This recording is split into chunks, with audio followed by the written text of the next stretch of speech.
Okay, we're live.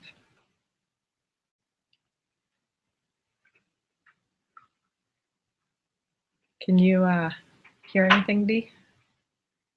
Can you hear us? Can you hear us?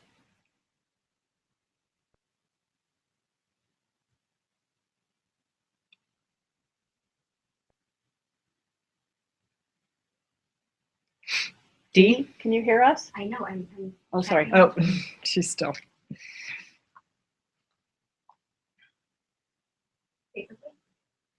Yeah, we're good. We're good.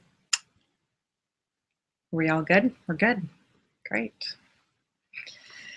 We'll wait one more minute for some folks to join us. This is the Hangout on Air for the CS4HS program at Google. Fueling communities of practice is what we're going to talk about for the next hour. And we'll wait another minute or so and see if some more folks join us.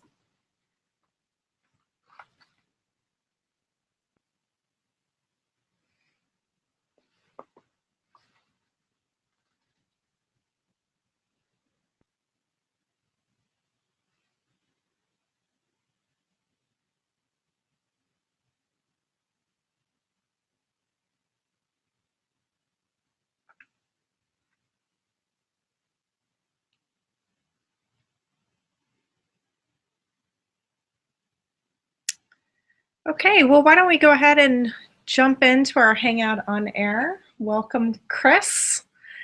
This is Chris Stephenson, and I am Karen Parker, and this is the CS4HS Hangout on Air. We're going to talk about fueling communities of practice for CS education. Chris Stephenson is the manager of CS education efforts here at Google. I'm a program manager that's directly responsible for the CS4HS program. And we're excited to spend the next hour sharing with you our thoughts and ideas on communities of practice and hearing your thoughts and ideas, your experiences, as well as any questions that you have. Hopefully this conversation will get you set up and give you lots of great things to think about as you move forward with filling out your CS4HS application for funding. And I'll let Chris share a little bit about her background. Thank you very much, Karen. We're really excited to be building the concept of communities of practice into the CS4HS grant this year.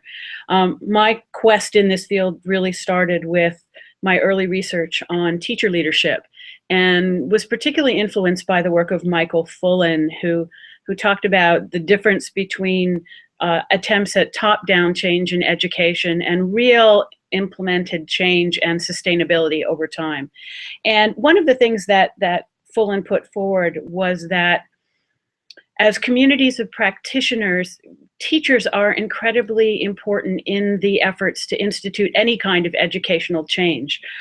Everyone knows that what goes on behind closed doors of the classroom, that's up to the teacher, despite all the other efforts that come about to try and get them to change or extend their practice. And so the idea of communities of practice and the research around that really came out of the question of how do we really make change in education that is supported by teachers from the grassroots level and that moves them along towards implementation and then long-term sustained change. And over the last few years, the research around communities of practice, also called professional learning communities, have really pointed out that groups of teachers learning together, reflecting on their practice, mentoring and inspiring, and sometimes critiquing each other are really critical to creating that long-term change, but also to create an ongoing community of practice that provides additional support and mentoring to teachers. Great, thanks for that background, Chris. So my first question that jumps to my mind is one of format. You know, face-to-face learning has been the long-standing tradition in education, but in recent years, there's been a big move towards doing more learning and teacher professional development online. So I would love to hear your thoughts on the differences between the two, the pros and the cons, and how someone who's applying for a CS4HS grant might think about doing a community of practice? Sure. Communities of practice can take many forms, but they have certain things in common. And those things are held to be true regardless of the format of the communication. So whether it's face-to-face or online, whether it's continual or intermittent, basically the things that always need to be in place for successful communities of practice are a sense of community, a sense that there's something that we're working on together or trying to achieve together, and that we're supporting each other as we move through the process. Another really important factor is reflection. A group that will support teachers in reflecting on their practice, but also enable them to talk with peers about challenges they're encountering or share solutions to those challenges among each other. So in some ways, as long as those things are present, then you have a community of practice. And whether you facilitate that community in face-to-face meetings, interspersed with online or in strictly online, each different kind of way of convening provides certain opportunities and certain challenges. I think one of the greatest challenges when we talk about an online community is the question of whether it's synchronous or asynchronous. And there are, modes of communication that are asynchronous among a group, such as a listserv or question and answers and FAQ pages and emails. But then there are also things that, when you're doing the heavy lifting, require more synchronous getting together in some fashion. I think that of all the teachers that I talk to, many of them are still more inclined to feel that sense of belonging and community if they actually get a chance to meet each other face to face. And I think it's more the case with computer science teachers, because often they have no community within their school. They're really dispersed and isolated. So it's not like you're in the math department and there's 7 other teachers you can talk to all day long. Unless you're at a really large school, you don't have that time for face-to-face communication. So I think there's still kind of a preference for some kind of face-to-face. But if you look at existing communities of practice, the other factor that comes into play is geography.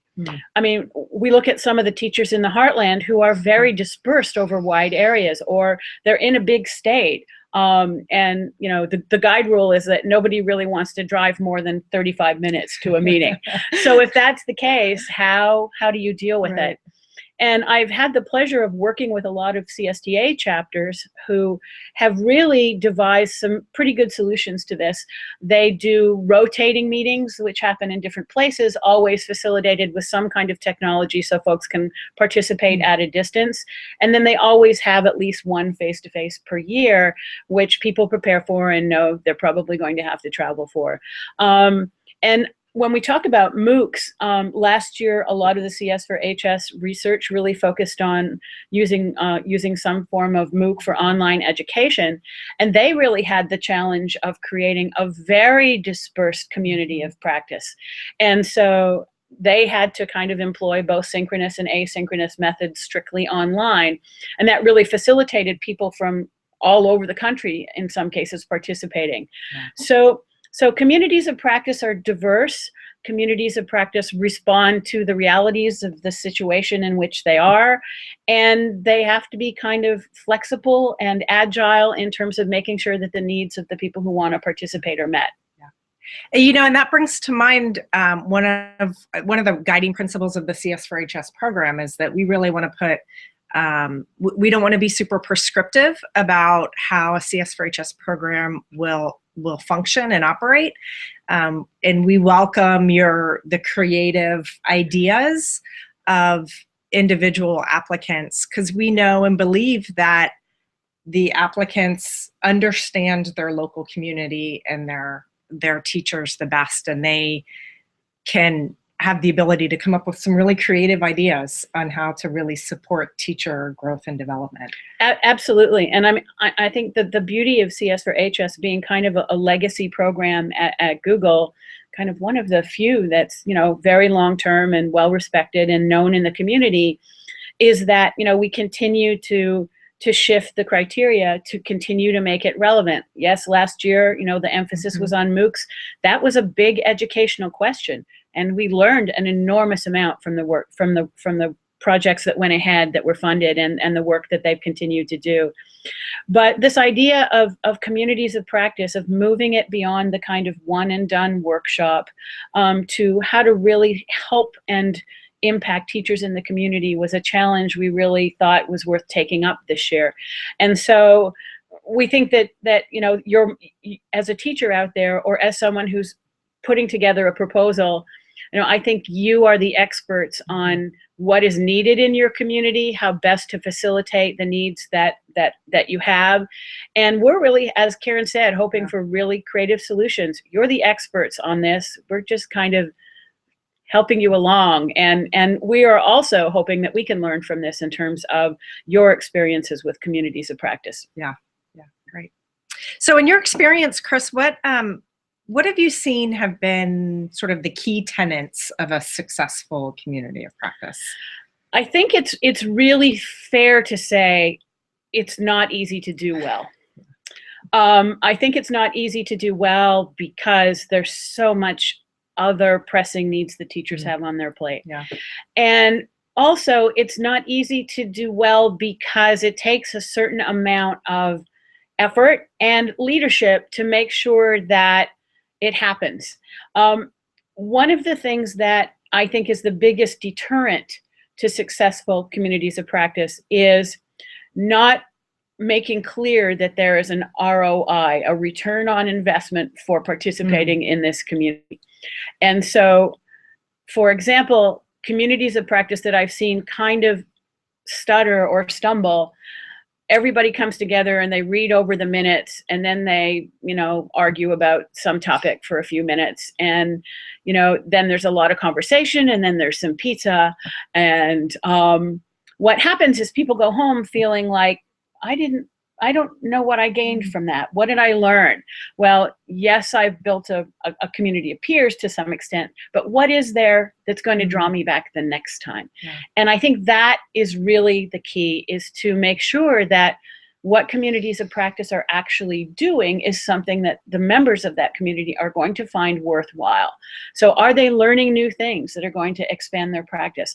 Are they getting together to try and achieve a certain goal and working towards that goal and working together? Are they organizing advocacy? Are they self-teaching? Are they reflecting on practice? So I think that, the bottom line is the community of practice has to be practicing something. And it seems like almost that the community of practice could develop what its objective is, sort of as a group and as a community. That could be one of the things that that really binds the teachers together. Absolutely. I mean, and in this program, we're really focusing on the use of the community practice to support learning of knowledge and skills relating to teaching the oncoming computer science principles course, which will become an AP course in the 2016 school year. And there's lots of existing community practices that do lots of other things that are incredibly valuable. But what could they do locally that would get everybody further along the continuum towards being ready to teach that course? Poll among themselves. Are there a set of skills after our initial workshop that we want to continue to work on together? Are there ways that we can reach teachers who couldn't come to that initial workshop and share what we learned in that workshop with them? Once teachers start actually implementing what they learned in the workshop, then it's a whole new conversation, which is, I tried this and oh my gosh, it was fabulous, but if I just tweaked it this way, it would be better. What have you tried? And so that once they actually get into the implementation, they can really start to feed off each other in a way that's really positive. One thing that's really hard to do when you're in the classroom all the time is to think about your teaching. So much of what you do, especially if you're a long-term teacher, you've already internalized. And so you're not necessarily talking about how doing something new is impacting your teaching or is impacting your students. And especially for newer teachers who haven't got all that internalized experience, the means of going about doing something new in the classroom is more fraught. It's a little bit scarier. But if you have teachers together reflecting on their own practice and sharing those reflections, then suddenly you find that A, you're not the only one, and hopefully B, someone else has seen that and also is contributing to, you know, some kind of success strategy. So I think that it really provides that opportunity to think deeply, to figure out what we don't know that we still need to know. In some cases, it really might be a case that what we really need to focus on is making people aware that this course is coming, and making a really solid case to administrators so that we can get this course in our schools. And so that's perfectly acceptable as as something that a community of practice is working towards as well. Yeah. So I hear you saying that a community of practice could really cover many different topics and ideas, everything from teachers maybe teaching to each other and receiving feedback and having dialogue around the challenges that they're facing, teaching the computer science principles course. It could be more of an outreach group that does more sort of evangelism of the computer science principles course to other teachers in the district or the surrounding area. Maybe even a little bit of advocacy work among administrators. What about work with parents? Have you seen any communities of practice that do more work with parents and advocating computer science to parents? I think more than communities of practice doing that, I've seen individuals who do that incredibly successfully and proactively. There's a teacher here in the Oakland area named Eugene Lemon. I mean, a lot of people in the community know him. He's a wonderful man and a deeply dedicated teacher.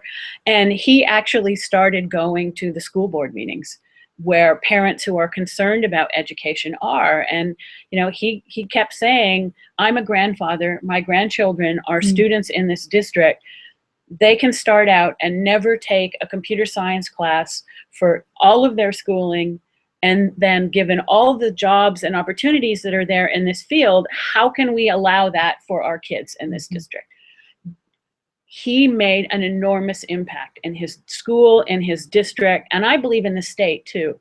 And he came as a parent, but he also spoke to parents. And I think, Karen, you and I have talked about the parent conundrum on just about every project we've worked on. I think that if parents knew that kids really weren't learning computer science and understood how important it is, I think they would be deeply, deeply concerned and would become proactive in support of getting more computer science in schools. So you know, figuring out how to deal with local parents, absolutely, and inform them, outreach to them. If communities of practice can do this, I think that's a phenomenal help in this goal of getting more computer science and rigorous computer science in classrooms. Well, maybe we'll see some creative new ideas. We hope so. So that would be great. What do you think keeps teachers from really engaging in a community of practice? You know, there's been a lot of many successful CSTA chapters out there, and probably many other communities of practice. What keeps a teacher keeps them from taking the step in the first place, or maybe not engaging for the long term? Sometimes I think what keeps teachers from taking the step is no one invites them. No one says, hey, you might like to join us and come and do this really cool thing. People, you know, it's hard to join a new group. Sometimes it's easier if you're trying to start one on your own, and then you just like corral everyone you can possibly talk into this. Yeah. But if a group already exists, then I think the outreach to other teachers and saying to them, hey, we know you'd really benefit by being part of this group, and we'd benefit by your being part of this group. You know, come and join us. So I think you know, being warm and welcoming.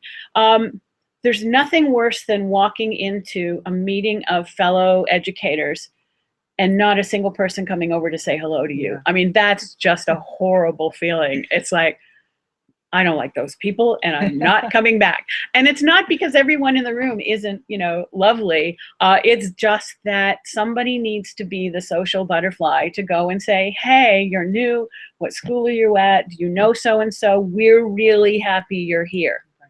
Another barrier, I think, is what I'd call, what I think of as too heavily a focus on a single thing.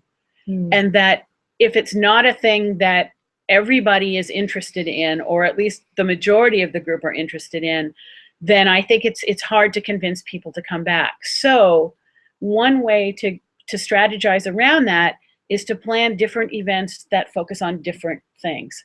You know, you don't want to be a community of practice that is so narrowly focused on a single thing that the folks who aren't interested in that single thing won't come back. Yeah. And I have seen that with communities of practice that will set themselves a goal like, let's have a competition, that's what we're going to do. And the challenge with that is, well, there are a lot of challenges with that. There's issues around gender equity and competitions attracting young women and underrepresented minority students. There's folks that just don't like contests. There's folks that feel strongly that, you know, they're too competitive and we want to do something collaborative rather than competitive. So none of this is to say that, you know, never do anything to do with a competition, but to say, don't make that the only thing you do, because what will happen is the people who don't really want to do that will feel there's nothing here for me. So, I mean, a welcome community, a community that has varied activities and does different things. And I also think a community that actually gets something done. Nobody wants to come to meeting after meeting and sit around and talk.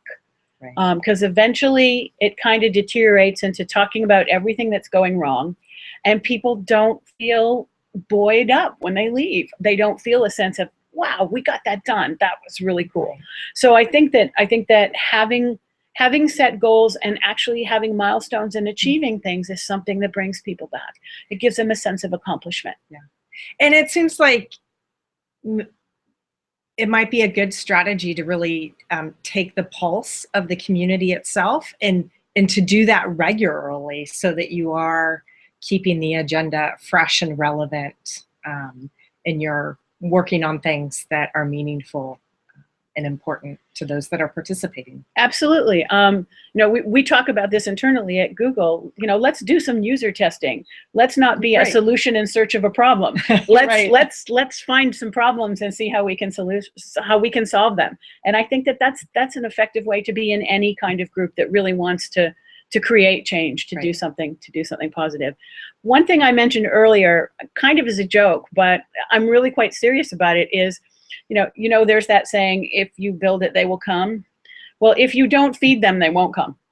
I think that's another trick to successful groups. I mean, often teachers are coming to things, you know, straight from school. Right. If they've got a long drive, it means no dinner. If the meeting goes till 8 o'clock, they're cranky, they're falling asleep. Nobody likes that kind of thing. So never underestimate the power of pizza. Yeah. That's what I say. That's great. So I want to let those of you that are participating know that we would love to answer any questions that you have, or even if you have an experience that you want to share in a community of practice that you've led or that you've participated in, we would be happy to share that with the group. So please throw us your questions. We'll continue to talk. So Chris, one other question for you. What are your thoughts on measuring the success of a community of practice? And actually, let me back up and say, first, what are the hallmarks of success? How do you know when you've been successful with a community of practice? Well, I think having a set goal, having a set of milestones that you accomplish as you're working towards that goal, creating a sense of community, I think that's really, really important. Actually getting something done. Early victories, critical. You know, don't plan to change the world and work through the next 55 meetings changing the world and then realize at the end that you didn't feel that you ever changed anything. So achievable milestones, early successes, a sense of welcome, a sense of camaraderie. If you figure out what you want to achieve and then figure out the steps to getting there. That's a really good first step in terms of figuring out what you need to evaluate. And sometimes it's, it's as easy as thinking about how will we know that we've achieved what we wanted to achieve? What will be the outward signs of success that we have? Mm-hmm. And, I think one of the things that I find really helpful is that you have, here at Google, what they call roof shot goals and moonshot goals. Yeah. And it seems kind of counterintuitive, but a roof shot goal is, with a good effort, you can probably reach it.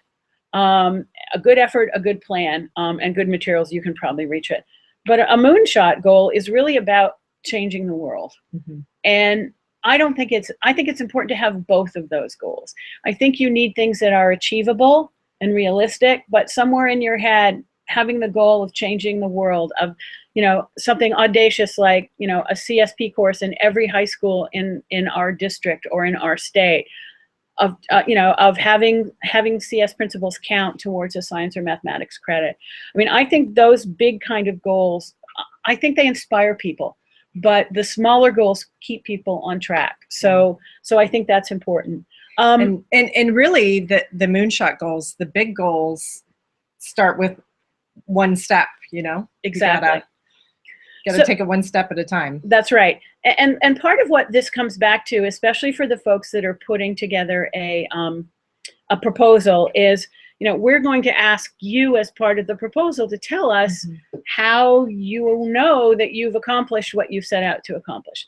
So I think having clear and realistic goals and thinking about what external evidence you can provide back to us in your report, but also to yourself and to your group, I think that's a really important idea. And sometimes, you can do pre and post things, pre and post tests. Did you change attitudes? Did you create an artifact, something that can be taken out? I mean, all of these things can be used as part of the evaluation process. Yeah.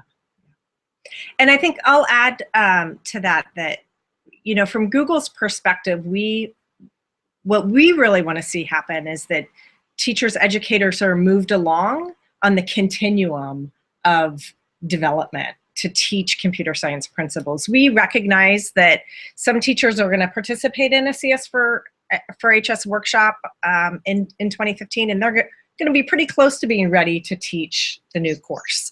Others of them are going to feel like they've taken a thimbleful of information out of the vast ocean of information and materials around teaching computer science principles. So our hope is that these communities of practice will really take that individual teacher from wherever they are when they've finished that workshop and move them forward on the continuum, whether it's they're teaching the course or whether they're just somewhat more comfortable teaching, getting ready to teach the course. Yeah, and I think that's really important, Karen, because when we ask you to tell us your intended outcomes, don't feel that the only outcome is going to be all of these teachers are going to teach this course. Mm-hmm. It may be that there's a good number of these teachers that are ready to teach this course, or even the teachers in my state,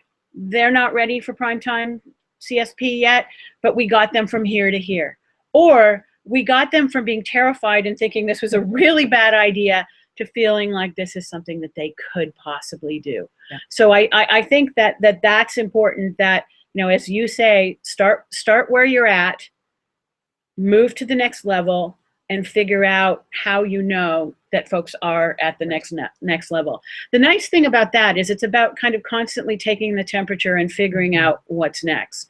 And the amazing thing about communities of practice of teachers is that given the opportunity, they can be incredibly thoughtful and articulate about what they need.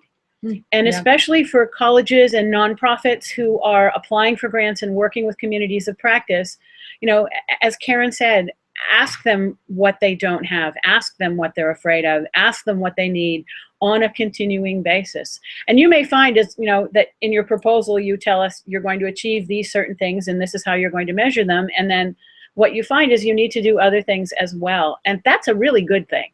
Right. Because what that means is you're not just kind of sticking to the plan with binders on, that you're really addressing the needs of the community, and that's really important. Yeah, that's a great point, and it makes me, it reminds me that you know, good healthy communities are really living, growing entities, and that as the participants and the individuals in those communities grow and change,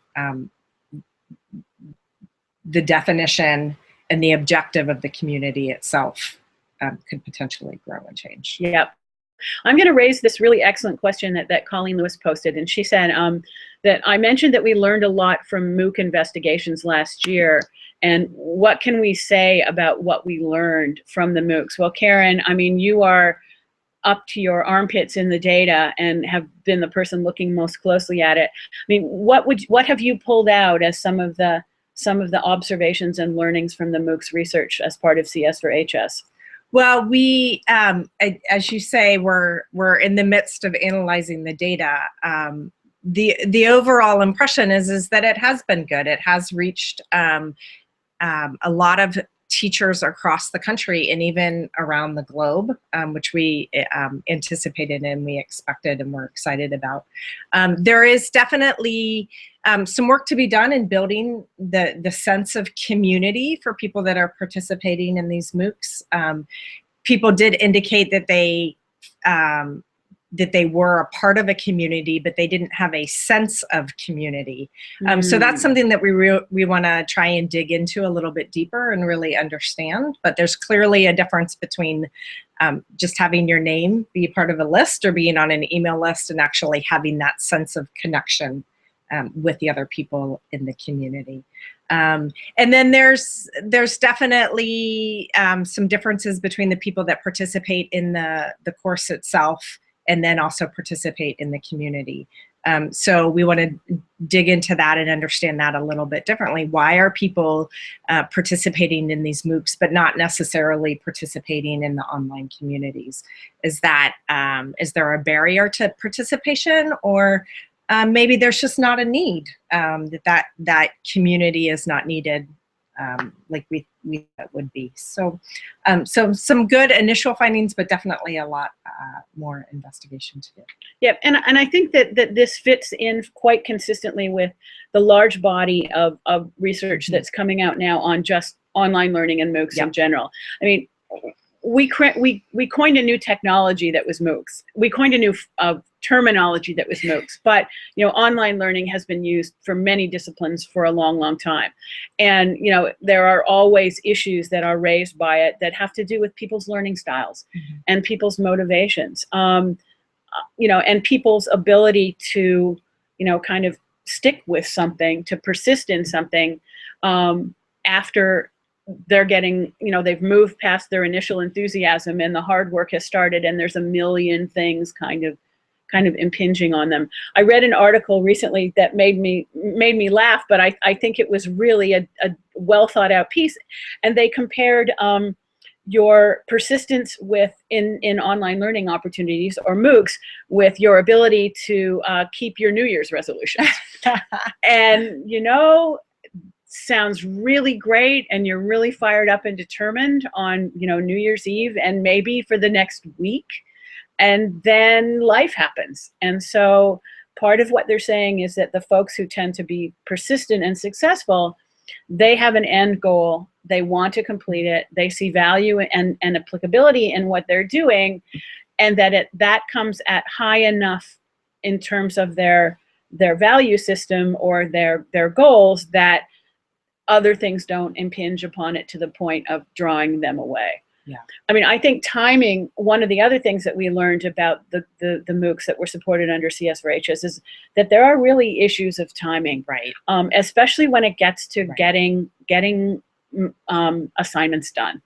And, you know, teachers will sometimes, if it's a summer workshop, want to extend into the year to have extra time to finish things, and then the school year hits and they're just overwhelmed and bombarded. So I mean, these are some of the interesting things that are we're starting to surface with the research. And I'm sure that, you know, once you've had more time to really do the deep dive into the data, and once we connect it this year with communities of practice because of some of the issues that have been raised already, then I think that we'll continue to have some interesting observations around this. Well, again, thank you for that great question, Colleen, and we welcome additional questions if anyone has them about communities of practice or even about the CS4HS program in general. We're happy to take any of your questions about the application process or workshops that have happened in the past or will hopefully happen in the future.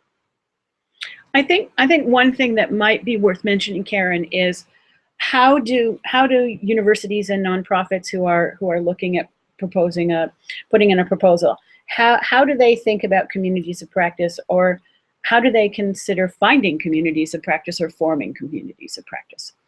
And we know some of our CS4HS folks have been doing this year after year. They have become a community of practice. I mean, the local teachers really depend on them to provide this opportunity once a year. And, you know, I've been to some amazing CS4HS workshops. I mean, since the very first one I believe at Carnegie Mellon, I mean, there's still this sense of enormous community among people who've been to those workshops over time. They think that that's really important. So how, if you're an institution proposing a grant, how do you think about or identify communities of practice? And do you always have to build one from the ground up? I think that's probably the biggest concern. And the answer is no, you don't have to build one from the ground up. You might have to build one from the ground up if there isn't anything like this in your area, but chances are there probably is something. One of the things that we really suggest is, you know, talk to your local CSTA chapters. They are communities of practice. There's more every day, but last time I counted, there were 55 of them, and I think 51 of those were in the US. Some states have several CSTA communities of practice, or CSTA chapters as they're called. And, you know, chat with the chapter leaders, bring them in as partners. If you've got a community already there, they've got people they can reach out to, this is a great opportunity that you can support them in you know, refining, determining, and working towards the goals that they have that fit within this CSP framework. I mean, that's an amazing community to tap into. I'll also add that if you don't already have a connection with the education department in your university, that might be a good resource also. There might be some people there that have some expertise and some understanding in communities of practice, and might have some energy and excitement around maybe getting something new started in your area if something doesn't already exist. I'll also mention that there are a number of CS4HS awardees from the past that have been doing communities of practice very successfully, and are active members of the CS4HS community that we have on the Google Plus CS4HS community page. So please don't be shy about reaching out on that community and asking questions. And then for any of the folks that are planning on attending the SIGC conference in March, we're going to be doing a special session specifically focused on communities of practice and bringing together some great experts and practitioners in the communities of practice arena to have an even deeper dive into this topic. So hopefully some of those resources could be helpful to those of you that are newer to this topic. And we have another question, and I'm not surprised that our questioner is Chinma, because she always asks the really hard questions, but the ones that everybody wants to know. So Chinma's question is, does plan support include support for teachers of APCSA, or is it only for CS, or is it for CS principals only? Well, that's a tough one to answer. The goal, as far as we're concerned, is creating a community that can teach the APCS principles course. And but the reality is that there's a lot of teachers out there along different levels in the spectrum. And what those teachers might need to know may differ depending on their previous experience. So Karen and I have talked about this a lot, and our thought on this is CS Principles is really built around the 7 big ideas in computing. But those 7 big ideas can be taught at any level of granularity in any computer science course there is. So what we really wish you to do is build a community of teachers capable of teaching the CS Principles course. But if you've got other teachers and want to be more inclusive, I think the way to do that is focus on which of the big ideas would also be applicable to teachers who teach the CSA. I mean, one of the challenges we have right now, and why we decided to focus on the computer science principles course, is just, you know, having everybody only start to get ready for it next year and then assume that we're going to have a significant population of teachers who could teach it in schools was kind of crazy. So there will be a lot more professional development, I think, rolling out, especially next year, the closer we get to the course. But we just wanted to get ahead of the impetus and really get people able to start where they are, so that if they need 2 years of PD and the ongoing community work in between, that's possible. So Chinma, my answer to your question is, if you can make it relevant to the 7 big ideas, and if you can say, you know, whatever they are currently teaching, this knowledge content that we're going to address in the workshop or on the online course will be relevant to them, I would say that addresses our concerns. Karen, you're the grand poobah of the grant. What's your take on it? I agree. I think you articulated it well. So, you know, great question. Yes. So whoever your teachers are, we really want to know what the big ideas you're going to approach are, and you can choose those in accordance and at a level of granularity with the audience that you really need to meet. And this is especially, I think, important for states in which the computer science community is like this big. There are some states like the North Dakota where, you know, we have maybe 3 CS teachers, no kidding, in the state. And, you know, they may be teaching all different things, and they may all need different things. Yeah. So what we really want is the proposers, the folks who are putting together the grant proposal, to really put their finger on what the needs and the level of the existing community is, and then figure out what the next steps are. Good questions. We have time for some more questions if folks have them. So how can people apply for a CS4HS grant? Well, cs4hs.com/eligibility or /application will take you to the eligibility page and the application page. Applications are now open, and in the US, we will be accepting applications until March 15th. So you still have a lot of time. And Karen, can you talk a little bit about, just because it's really interesting, about what's happening more internationally and kind of what the process is there? I mean, how the review processes work and why they're separated? Yeah. So if you visit the CS4HS website, you can see that we have, I think, 10 or 12 different regions that are accepting applications globally. We're excited that we've actually launched into 3 new regions this year. Latin America, Southeast Asia, and India are now all accepting applications. And the eligibility and the application process for each region varies, again, because each region is different. Just like in the US, each state is different. Each region has different needs when it comes to growing and developing their CS educators. So all of that information is on the website if you have an interest in looking at it. But we're excited to see what happens in 2015. So if, as with our previous HOA, if you are an international person who's going, holy cow, you know, we don't teach AP, not to worry. The criteria is very different and is very much localized. And one of the things that Karen mentioned actually is that the timeline, the deadline for applications is different internationally and in the US and Canada. The reason for that is that, as Karen mentioned, we're doing this event at SIGC, and we really want people to have the opportunity, if they can, to participate in this event, to meet with the program lead, to get some specific questions they might have answered before they formulate their application. The other reason is that I think that it's really important for us to help the community understand that the criteria are different this year. And I've seen, I've had several instances where folks have said to me, well, I don't want to apply for a CS4HS grant because I don't want to do a MOOC this year. And so we're trying to get the news out to the broader community that it's not limited to doing a MOOC, that we are accepting, as Karen said, online learning, face-to-face, blended instruction, a little bit of both. And that goes both for the original workshop and also for the ongoing support of the communities of practice.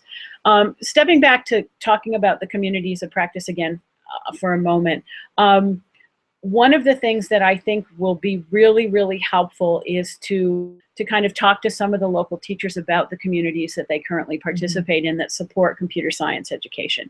In some cases, as I said, there may be CSTA chapters, but where there are not chapters, there may be other groups that are working in this area. And so, doing a little bit of research is really helpful as well. And the other thing we also really want to emphasize is that you don't have to be a university to submit a proposal.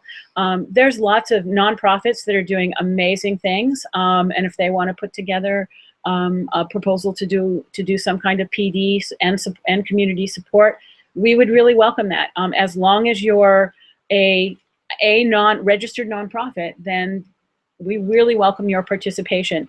One question that's come up is, can school districts apply?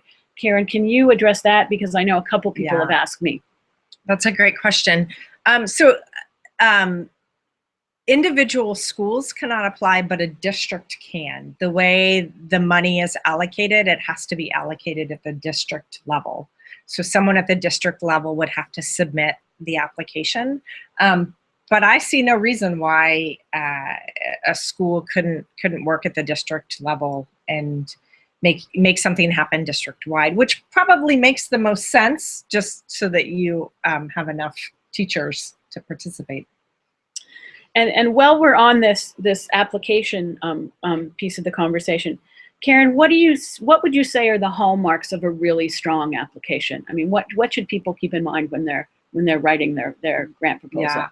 Yeah. So the strong applications will, again, have a clear focus on the computer science principles course, and will clearly outline the teachers that they're trying to reach and the objectives, the learning objectives that those teachers are going to walk away with when the workshop is done.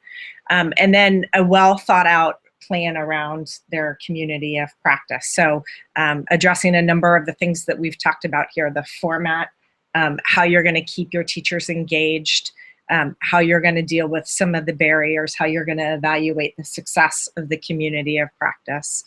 And then a budget, sorry. We will be providing up to $35,000 in grants.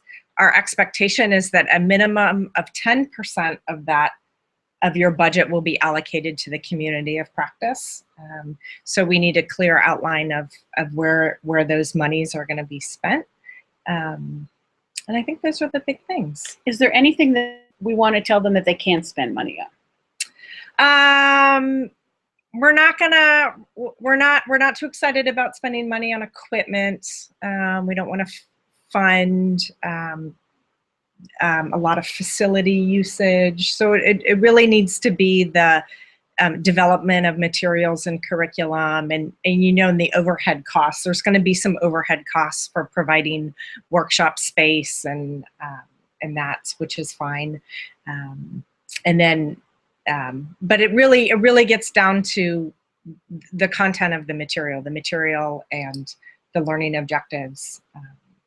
One of the questions, some of the questions we've had about what can be covered is, we're a relatively rural group. We need to have someone travel to be a presenter. That's okay. Mm-hmm. Yes, yeah.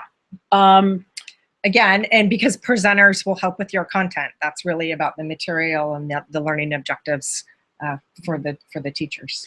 One of the big questions I think too that we have to consider is, and talk about is, what about stipends for teachers who attend?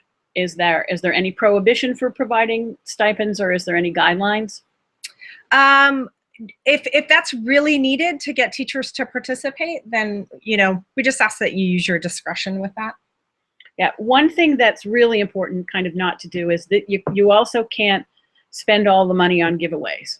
Right. Yeah, that we have often seen budgets that we're going to give away all these free things and everything else is not accounted for in the cost. So it's really important to make sure that really what you're talking about in your budget is specific. And if you're asking to provide stipends, and you need to provide some justification. Or if you've got something that seems like a cost that you're not sure of, provide justification for that cost. So I think that's the really important thing. And I think in terms of defining the needs that you're meeting, tell us how you know what you know. If you rate, I know that, for example, the University of Maryland regularly surveys the teachers in the local area to determine what their needs are. Wow, if you do that and you're basing your proposal to us on that, tell us. That's really good to know. How do you know that this is important? Out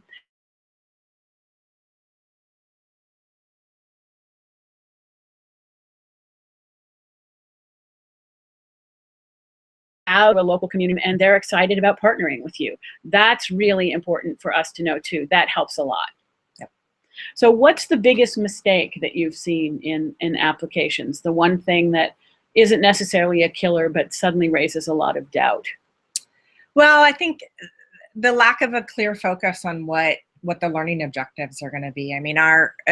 Ultimately our objective is to help teachers become better computer science teachers. So if we don't have a clear sense that you're going to make a teacher a better computer science teacher by teaching them computer science content, then chances are we're not going to fund you. Yeah, and I think suddenly that raises issues of when we talk about computer science, what do we mean? And I come back to the thing that I find the most helpful. If it's in the CSTA standards, it's computer science. Right. So, if there's any questions about whether it is, and you look through the standards and it's not there, chances are it's not computer science. Well, and I think back to this funding year really being about the computer science principles course, a big mistake this year could be not making a clear connection to the computer science principles course material. So coming back kind of full circle as we move towards closing off the discussion about communities of practice. Any other thoughts that you have, Karen, on effective ways of describing kind of how to work with the community of practice, especially for the nonprofits or the universities who are applying? Again, I think what we articulated earlier about really thinking about how to move teachers forward on that continuum of development. As educators, we all know that learning is really a lifelong event and a lifelong endeavor, and particularly in the computer science field where computer science and technology is changing very rapidly. We hope that the CS4HS program is really helping teachers move forward in that continuum of development.